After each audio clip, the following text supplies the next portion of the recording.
From mysteries that still haunt the wilderness to breathtaking feats of courage and tragedy, these stories reveal the thin line between adventure and danger. Join us as we explore 5 gripping but tragic tales of nature, the relentless human spirit, and the unforeseen turns that forever changed lives and reshaped destinies. In October 2018, Jordan Grider, a passionate outdoorsman from Moriarty, New Mexico, embarked on his most challenging expedition. The 29-year-old wanted to camp in northern Minnesota's Boundary Waters Canoe Area wilderness for the winter, wholly isolated and relying on his own. But despite his experience, Grider had yet to return from his expedition, and his disappearance remained a mystery. At 29 years old, Jordan, the third of 6 brothers, had spent more than a decade honing his survival skills in the woods of Kentucky and upstate New York. He often said that he was not homeless. He had a home but chose to live outside. Living off the grid, self-reliance and solitude were things Jordan appreciated sincerely and chased after. His decision to stay in the wilderness of Minnesota wasn't impulsive. It was the culmination of his survivalist lifestyle. In September 2018, Jordan celebrated his birthday with his family. He set off alone a month later, armed with supplies, a sense of purpose, and the tools for a long, harsh winter. His family, familiar with his independent spirit and unorthodox ways, they worried about the risks. On October 8th, he sent them a photograph of a beaver pond near his chosen campsite. This would be his last communication. Later in October, Jordan's white truck was seen parked near a private gate off the Sioux Hustler Trail, laden with supplies. The vehicle's location raised questions, and local authorities decided to investigate. But despite their best efforts, they still couldn't find a trace of Jordan Grider. The harsh winter conditions made it impossible for them to pursue the investigation. However, in April 2019, Sean Williams, a conservation officer, made a shocking discovery. He found a campsite on a remote south-facing slope. The scene he discovered was as incomplete as it was chilling. If anything, the campsite was sparse and hastily constructed, with a hammock strung under a green tarp. Snow had covered most of the area for months, and when the thaw revealed its secrets, the clues were disturbing. The hammock and sleeping bag were soaked with blood, and a 9mm Beretta pistol, loaded but unused, lay nearby. Wolf tracks and scat were found around the camp, but no sign of Jordan himself. But the snow continued to melt, and with the thaw came other discoveries that helped paint a better, incomplete picture of Jordan's fate. Investigators found fragments of Jordan's remains. A total of 12 bones were eventually recovered, scattered and incomplete. His skull was never found. The evidence sparked multiple theories about Jordan's demise. Some pointed to the wolves whose tracks surrounded the site.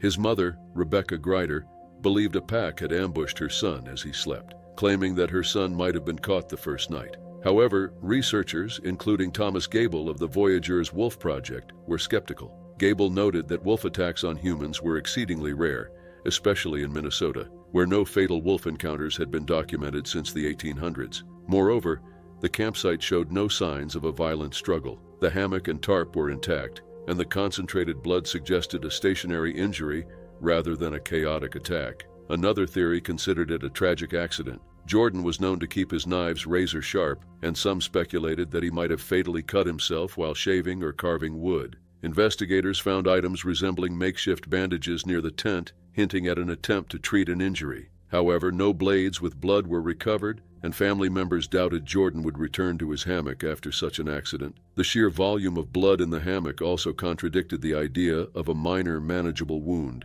Foul play was officially ruled out, but questions lingered. Could an unknown assailant have attacked Jordan in his remote location? His untouched gun and lack of defensive wounds cast doubt on this scenario, yet it could not be entirely dismissed. Adding to the intrigue were internet speculations involving mythical creatures like the Wendigo or Sasquatch, though these remained in folklore rather than evidence. Jordan's family visited the site in May 2019, a visit filled with grief and unanswered questions. Rebecca noted the absence of wood shavings, a hallmark of her son's habitual whittling, and concluded that Jordan likely spent only one night at the site. Despite extensive searches involving cadaver dogs and grid sweeps, significant portions of Jordan's remains were never recovered. The cause of Jordan's death remains undetermined. Authorities closed the case, citing no evidence of foul play or suicide. However, the lack of definitive answers leaves a haunting mystery. Was Jordan the victim of a predator, a tragic accident, or something else entirely? The early morning of July 6th, 2021, brought tragedy upon the quiet town of Ovando, Montana. Located along the Blackfoot River, the city became the site of a chilling attack when 65-year-old Leah Davis Loken came face-to-face with an apex predator. A retired nurse from Chico, California, Leah was an adventurous spirit and avid cyclist who had enthusiastically embraced life. When it came to the outdoors, Leah was nothing short of passionate. This passion determined her to embark on a long-distance cycling trip along the Great Divide mountain bike route, a trek she had eagerly anticipated for months. Her journey brought her to Ovando, a small town of fewer than 100 residents, famed for its wilderness and proximity to the sprawling Bob Marshall Wilderness Complex, home to approximately 1,000 grizzly bears. That night, Leah refused to go to a nearby hotel alongside her sister and a friend. Instead, she chose to camp behind a museum in town. As Leah and a Texas couple camped nearby and slept in their tents in the pre-dawn hours, an unwanted visitor stopped at the campsite. At approximately 3 a.m., the campers were startled awake by the sound of a bear's approach. Only the flimsy fabric of her tent separated Leah from the enormous 417-pound animal. The bear was so close that Leah could hear its heavy breathing and the distinct huff it directed toward her head. The campers reacted quickly, making noise to frighten the bear away. Their efforts succeeded, and the bear retreated into the darkness. Before returning to sleep, Leah took precautions by removing packaged snack foods and dry lentils from her tent. She placed them in a nearby building to eliminate potential attractants. She also armed herself with a can of bear spray before returning to her tent. Despite the danger, she declined an offer to seek safer shelter at the hotel, opting to continue her night in the open, beneath the Montana sky. But she omitted one detail. Inside her tent were 2 bags of toiletries, previously used to store dried blueberries and still carrying their scent. Leah failed to remove the bags. Her bike was parked just 10 feet away with food stored in its saddlebags. Leah went back to sleep, unaware of the danger. Less than an hour later, at approximately 4 a.m., the bear returned, this time with deadly intent. It tore into Leah's tent, attacking her with brutal efficiency. The Texas couple awoke to the sounds of the attack, with the man witnessing the bear pouncing up and down on Leah and her tent. He shouted at the bear and discharged his can of pepper spray in a desperate attempt to intervene. Despite his efforts, the attack proved fatal. An autopsy later revealed that Leah suffered a broken neck and severed spine, resulting in instantaneous death. The circumstances suggested that the bear's predatory instinct had been triggered. Wildlife officials noted that the grizzly, estimated to be between 4 and 7 years old, had become food conditioned, a behavior developed from scavenging human food and garbage. This conditioning, coupled with the bear's foraging under cover of darkness, likely led to its lethal response to Leah's movements or sounds. 3 days later, wildlife agents tracked and shot the grizzly after it raided a chicken coop near Ovando.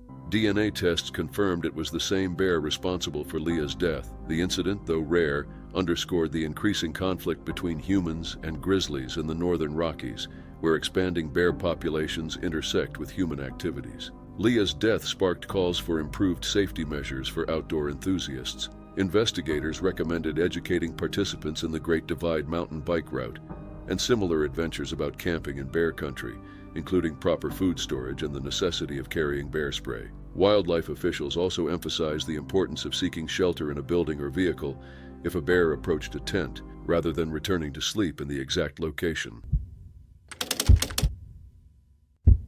The rugged beauty of the Red Valley in Peru drew adventurers from across the globe. Known for its vibrant iron-rich terrain and striking hues of red and green, this unique landscape was a dream for those seeking nature's raw magnificence. In November 2024, Gabriela Diana Basalo was one of the brave tourists who visited the valley, but she never got to tell the story. Gabriela, originally from Buenos Aires, Argentina, was 32 years old. As a teenager, she moved to Santiago, Chile. She had a 10-year-old son and was recently married to Samuel Sierra. Gabriela studied cosmology and comprehensive aesthetics before becoming a freelance makeup artist. Additionally, the woman had been working in logistics for sweet-dried fruit since 2020, combining her artistic nature with a practical career. In November 2024, Gabriela and Samuel embarked on a much-anticipated trip to Peru, which promised awe-inspiring scenery and adventure. On November 1st, the couple joined a group hike to the Red Valley, a remote area near the famed Rainbow Mountain in the district of Pitumarca. This remarkable region, located over 5,200 meters above sea level, is renowned for its otherworldly red and green hues from mineral-rich soils. Its breathtaking beauty, however, comes with challenges. The altitude, rugged terrain, and unpredictable weather make it a demanding journey. The couple began their hike with their group, navigating the valley's majestic yet harsh environment. Soon it was time to get back. But as they descended from the valley, everything changed. The weather began to turn, bringing rain and snow. The situation was becoming dangerous. And unbeknownst to Gabriella and Samuel, they were heading into a storm that would end in heartbreak. As the group trekked down the mountain, disaster struck. A bolt of lightning struck Gabriella, killing her instantly. The decisive strike left her body covered in burn marks and threw her husband Samuel to the ground, injuring him. Tour guide Efrain Zamora Galindo notified authorities of the tragedy. Despite their immediate response, rescuers were unable to retrieve Gabriella's body that night due to worsening weather conditions. Snow and rain made the terrain impossible to navigate, and her body remained on the mountain overnight. When first responders reached the site the following morning, the scene spoke to the sheer force of the strike. Gabriella's remains were recovered and transported to the morgue in Sicuani, a municipality near Cusco, while Samuel was rushed to the hospital for medical treatment. The public prosecutor's office launched an investigation into the incident, but the cause of death was clear: a direct lightning strike, a rare yet devastating occurrence. The incident marked the second fatal lightning strike in Peru that month, highlighting the dangers of exploring its high-altitude terrains. Weather patterns in the Red Valley are notoriously erratic, with cold temperatures persisting year-round and storms forming with little warning. The unique mineral-rich soil, which lends the valley its signature vibrant hues, sits beneath a harsh and unpredictable sky. Gabriella's death reverberated deeply among her loved ones. Her sister Florencia shared her grief, expressing regret for not telling Gabriella how much she loved her more often. She clung to the solace of knowing that Gabriella had been happy in her final days, embracing her adventurous spirit on the journey she had so looked forward to. Gabriella Basallo left behind a 10-year-old son who now faces a future without a mother. Gabriella Basallo's tragic death is a sad reminder of the duality of nature's beauty and power. In the summer of 2019, Lucas Fowler and Chinna Dees embarked on an adventure through Canada's vast and rugged landscapes. Their trip was meant to celebrate love and shared passion for exploration.